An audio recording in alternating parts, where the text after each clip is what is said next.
When you run solar across multiple systems, the hard part is keeping everything consistent. Retyping, exports, and manual handoffs create mismatches that slow teams down. OpenSolar API is an enterprise-grade API for solar pros who run on multiple systems. It helps projects, designs, and prices stay in sync from lead to install.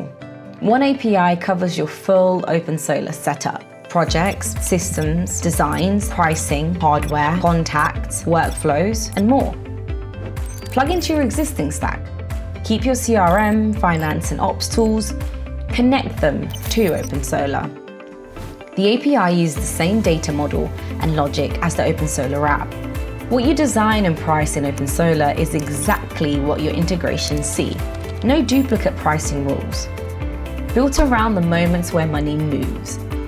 Use OpenSolar data to power quotes, sold jobs, and payments, so revenue does not get stuck in manual handoffs.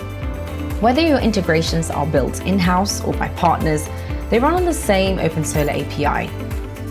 It works for big teams and smaller shops. Here are a few common automations. Create projects from CRM leads, sync sold and status updates, push invoices and payments. Prefer to keep your workflow inside OpenSolar? OS 3.0 is a full solar operating system offered free of charge. Use the API when you run third-party workflows. View the OpenSolar API docs to get started.